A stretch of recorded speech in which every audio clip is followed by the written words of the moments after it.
Ben here with intermediate guitar. There we go. Nice, clean, dry sound. Excellent. Welcome to today's lesson. Today I was kind of pondering what we've been talking about in the past. We've had some lessons over the last couple weeks over all of the pentatonic shapes, and kind of got into my head of what some students have done once we kind of get to those. It's like, okay, well, now that I have those, what do I do with all of this information now? And I thought that'd be a great topic to cover today. This will not be all-inclusive, just because there's so much information regarding that. But I figured I'd give you some good tips today, or at least some things to ponder while you are practicing. And hopefully this can guide you in the right direction and start making some of your lead playing a little more melodic and a little more purposeful, rather than noodling and meandering. For today's lesson, I'm just going to use like a super simple, like standard rock progression. We're going to use an E minor, we'll use a G, to a D, to an A.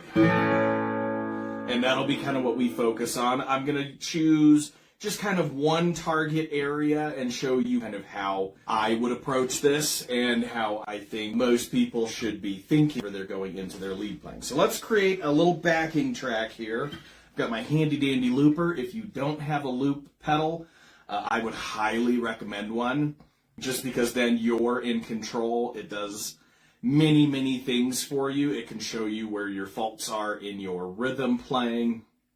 It can show you where your chord changes are messing up. Like I said, over the last few weeks, we learned all of our pentatonic positions,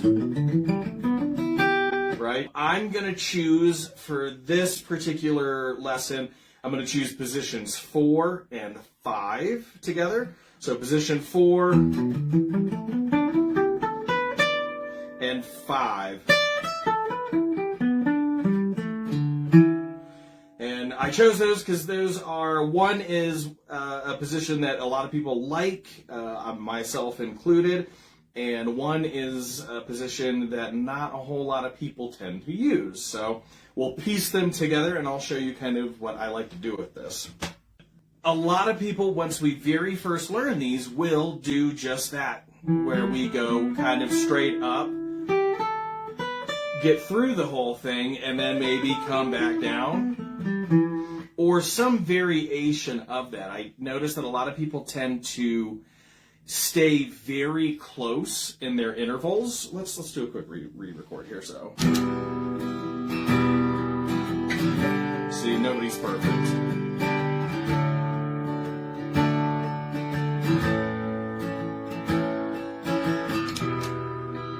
That's close enough. Okay. So, instead of,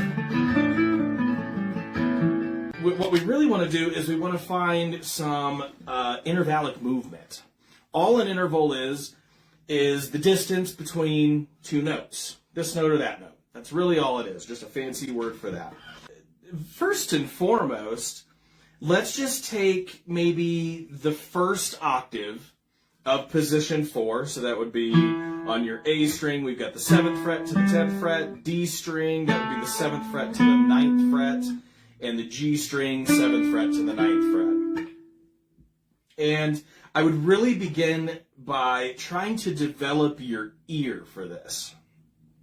And essentially the way that I would start, especially when I'm teaching somebody, is to listen to each note. There's only 5. 1, 2, 3, 4, 5, and then the octave. Okay?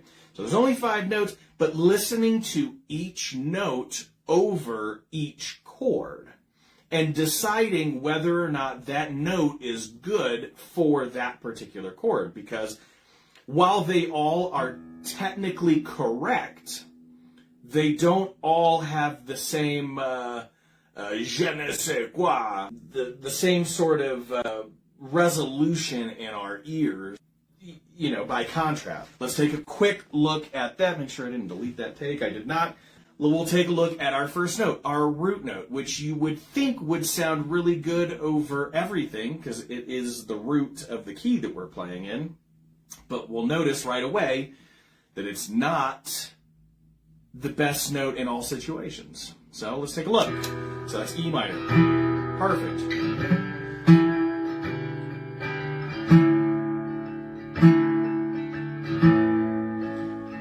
So E over E minor, that's great.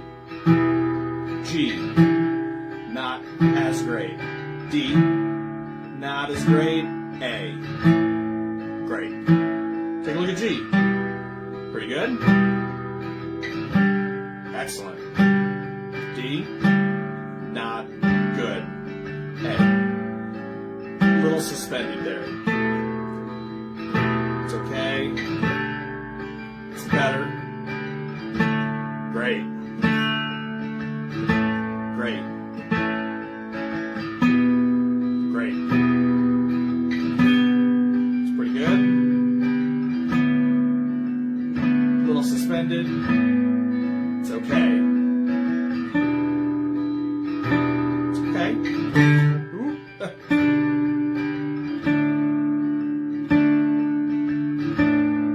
See, not great over that A. Okay. So the whole point of that is to show you that while they're all technically true within the context that we're using them, not all of them are great for each chord progression. So over the E, of course, E is going to sound really nice, our root there. Over the G, it was not so great. Over the D, it was not so great. Over the A, it was great. And the reason why the E is great for the A is because E is the fifth of A. 1, 2, 3, 4, 5. So there is a math behind it, but, you know, as with anything music related, the ear should be the king here. If you take nothing else away from this, it should be use your ear, because that's going to tell you right away whether something's good or bad. Okay. The next thing I would recommend doing, if you've done that, or maybe you've already been doing that, but you want a little more explanation, is the very next thing I would do, I would find what we call chord tones for each of our chords. Now, since we're going to be using position 4 and position 5, respectively, we will focus on the chord tones in those designated areas, because those chord tones are everywhere on your guitar. And once you get comfortable, and I might show you a couple tips and tricks on finding those as well a little bit later. But the very first thing I would do, so let's take a look at our chords, okay? E minor, okay? Since it's a minor, our chord formula should be a 1, a flat 3, and a 5. That's the chord formula for a minor chord. And wonderfully enough, our pentatonic minor does have that indeed. So we have our 1. The next note in the pentatonic minor is our flat 3rd. And then this is the 4th. We're going to skip that one and come up to the 5th. So our chord tones, 1, flat 3, 5. Okay? Next chord is G, and we would find G, which coincidentally enough happens to be the flat 3rd of the E, and we would go 1, 3, 5. A really handy way to do this quickly is there are 4 different shapes, and it's whether or not it's based on this major position or this major position. Okay, if you don't know those two, learn them or stick around, because I'm probably going to do a huge, massive lesson on our major scale. It's the major scale for a reason. I picked the pentatonic minor to start with because this is usually most guitar players' foray into learning scales. I digress. Your G major shape, you find G, and it's the major shape. So there's my major 3rd and my 5th. So that's the 10th fret on the A, 9th fret on the D, and the 12th fret on the D. Okay, so we have E minor, 7, 10, to the 9th fret on the D, and then G, that's the 10th fret, 9th fret, 12th fret. Then we go to D. Now there's a couple different places we can find this one. I'm going to use this particular shape. So the D that I'm grabbing here is the 7th fret on your G string. Then we grab the major third, that's going to be the 11th fret on the G string. And then our 5th is going to be the 10th fret of the B string. Okay. And then for our A chord, the shape I'll use is, that'll be the 7th fret on your D string to the 11th fret on your D string, and then the 9th fret on your G string. Okay, so those are our chord tones for each chord. Essentially, we're building the chord up using individual notes, and all of these notes, with the exception of 2, I believe, are being pulled directly from that pentatonic minor scale. I'll get into that here shortly as well. So, E minor, G major, D major, A major,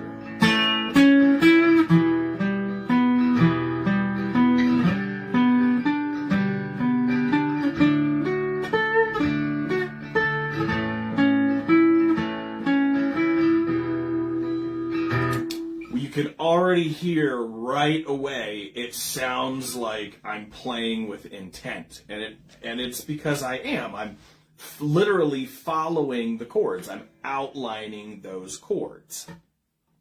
That's a really good method to use. As a matter of fact, it can make things a bit more complicated down the line, but essentially what I'm doing at that point is I'm quite literally playing the scale over the chord. So whatever the chord is, I'm playing its scale. So for E minor, I'm playing E minor. I'm just playing the pentatonic. And this particular chord progression, which is super, super, super duper common, especially in a lot of like classic rock and other things like that too, is not purely E minor. This is not a pure E minor track. This is actually a Dorian track. And that's a mode of the major scale, and why I kind of wanted to touch on this. The reason why we don't play pure E minor to this is because of where the 6th is. 1, 2, 3, 4, 5, 6. That is a flat 6 that comes from our natural minor scale. And unfortunately, that note right there is not the note that we need. The right note is that note right there, a natural 6, which turns it into Dorian. But I picked this because a lot of people will play pentatonic over this, and that's what I want to show you. We have our chord tones, so let's take a look at if I were to just play those scales, right? And then a G, and then a D, and then an A, E minor,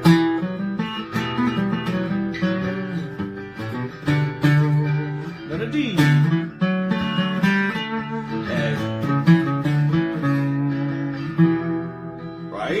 all of that sounds absolutely correct, but holy heck, is that an awful lot of thinking that I have to do within the chord progression. So that's why a lot of people won't necessarily approach that way until you get into like more like jazz and that kind of stuff, where you've got some leading voicings and that kind of stuff. So I think in a lot more complex music, prog, jazz, maybe even some metal at that point, kind of depending on the song. Some people will actually do that, where they will focus, whatever that chord is, that's the scale that I'm playing. You don't necessarily have to do that. It's more just bringing into awareness of something you could potentially try. And that just takes a little knowledge of, you just need to know your major scale and you need to know your minor scale. Another thing I wanted to touch on, since we were using these chord tones, one thing that's always fun to do is to find you're almost kind of outlining a chord here. So the idea is to find larger intervallic distances. It's a really fancy word for just saying, let's make a bigger space between some of the notes. And sometimes you can get a little more accentuation out of your lead playing. For this one, what I'm going to do is essentially I'm going to be finding, which will segue us into the next section, I'm finding the root note, so E minor, and I want to play that, and then I want to play a third over it. So I'm not taking the entirety of that chord construction. I'm not doing 1, the flat third, and the 5. I'm doing the 1 and just the flat third. Okay? Now, that's a dyad right there. If you remember my dyad lesson from, I don't know, about a month ago or so. If you don't, that's fine. But that's what a dyad is. Just 2 notes played simultaneously. And while that sounds good, I want more distance. These notes are essentially right next to each other in the scale that we're playing. So the easiest way to add some space is to move one of those notes into the next octave. So instead of playing that third, I could, if you don't know how to do that quickly, 1, 3, 4, 5, 7, 1, 3. Just give a number to each one of your notes in the pentatonic scale. Make sure you know what they are. That's the 1, the flat third, the 4th, the 5th, the 7th, and then you're back to the root. Numbers just start over in the next octave. I want the root and the third. And I want to do this for each one of my chords. So there's my root and the third. That's 7th fret on your A string and the 8th fret on your B string for the E minor. Okay, your next chord is a G, so we come up to the G. That's 10th fret on the A, and we go to the 12th fret on the B. A 10th fret on the low E string, and then the 11th fret on your G string. Okay. And then we want the A. So this, I am going to break slightly out of the 4th because I really want to grab it down here. It'll be the 5th fret on your low E string and your 6th fret on the G string. So, over our song now.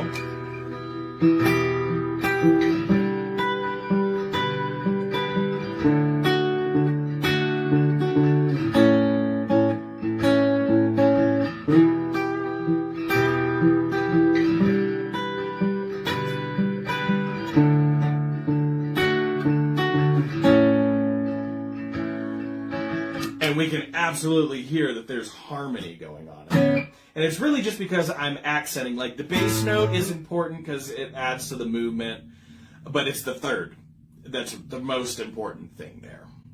We're getting that sort of movement. I think the last thing I'd really like to touch on, because a lot of newer guitar players don't think about this, where the idea is that if this is the position that we're going to be playing in, I implore you and encourage you very much to learn your caged system, because what happens then is you can absolutely just follow your chord outlines at that point and you will hit all of the right notes. Let's take a look at this. E minor, okay, the way I would play E minor in this position, there's a few different ways, but let's keep it very simple, is our A-shaped bar chord, right? That's a shape that most of us are familiar with, especially if we're at the intermediate level. If you're not, go learn your caged shapes. This is a super common bar chord, okay? That's the first one I would use. Then we move to our G chord, okay? This one is going to be our C-shaped bar chord. Looks like a normal C chord here. And that is G. And the whole idea is looking at the wall here of where these notes are. Okay, that's our G. Then to D. And this one is here. It's our G-shaped D. Okay, and then we have A. And for this one, we have a couple options as well. You can do the C shape. Or one that I'm a big fan of is, it's essentially the G-shaped bar chord if this was a 7-string guitar. If there was an extra string on this side, which I do like my 7-string a lot, so this is definitely a little more comfortable for me. But the whole idea, once again, is to follow some of those chord shapes. So, right? Right, and then D.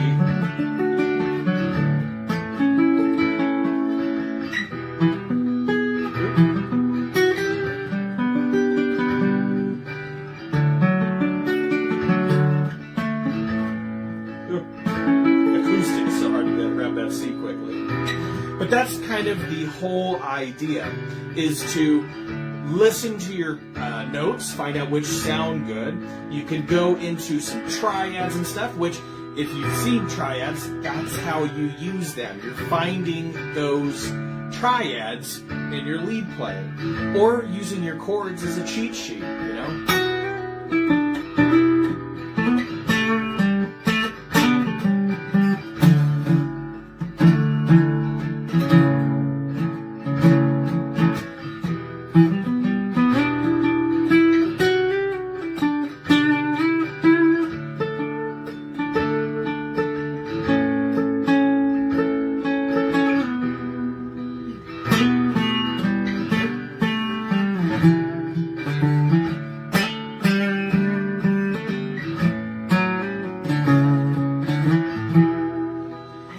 So once again, this is technically a Dorian progression. So instead of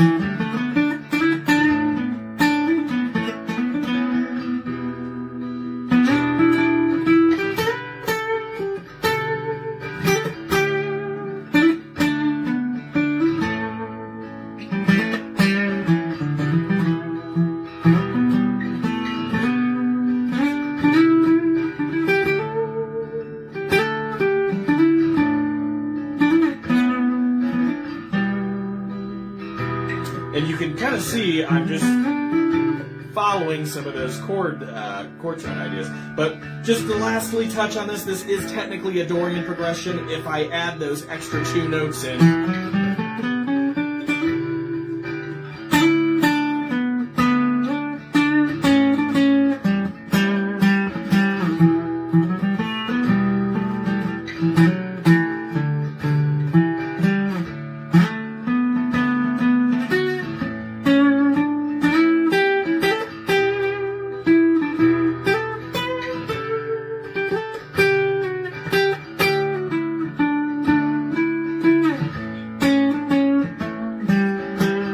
you can hear it just sounds a little more complete, like I am actually following all of the chord tones in that. I digress. Hopefully this should start steering you in the right direction on what your approach should be. Hopefully it takes some of that guesswork out. Instead of just kind of ups and downs, you can get a little more...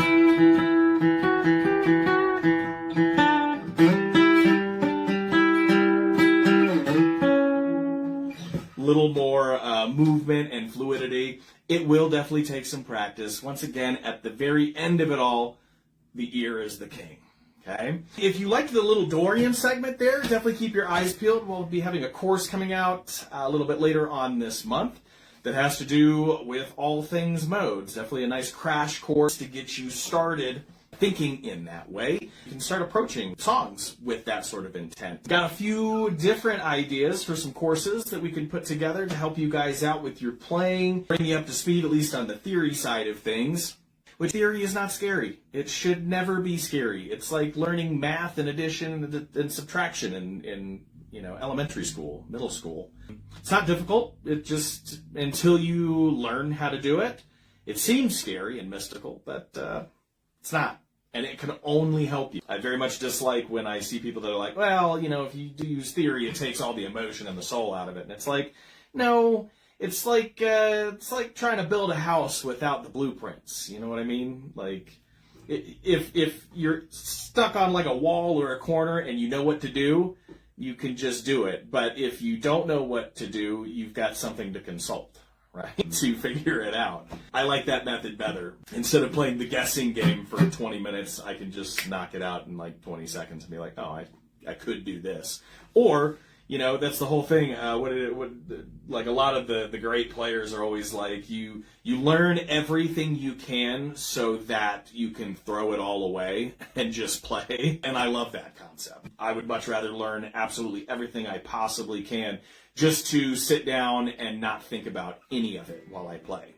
And ipso facto, it tends to come out in your playing anyway. It's just really nice to have the tools. What does our dads always say? Son, it's better to have it and not need it than need it and not have it. I'm going to think about that the rest of the day. That's awful. At the end of it all, keep your eyes peeled for our course coming out later this month on the modes. Here very shortly, we're going to have some backing tracks that I've been working on for you guys. A lot of them so far are based on some of the chord progressions of the day that we have done lately. They're really fun. They're absolutely in my style. But I think that they're going to be a little more of a bop than a lot of the backing tracks I found online. A lot of those are just, they're just so bland. And I feel like the ones I've got coming out for you guys are going to be way, way better. If you guys have any questions on any of this stuff, please comment down below. Make sure you guys like these videos. It kind of helps the algorithm, helps me a little bit. I'll leave a link for the newsletter down below if you like content like this. We do a weekly newsletter that goes out with some clips and links to our YouTube and all kinds of different fun stuff to peruse and browse through. Make sure you guys get out there and practice. Practice. Get out and go play with somebody. Or if you can't play with somebody, go get yourself a loop pedal and play with yourself. Don't quote me or clip that last bit, or do, whatever. It's been a pleasure. I'm Ben from Intermediate Guitar, and I look forward to chatting with you guys soon. Have a good one. Later, y'all.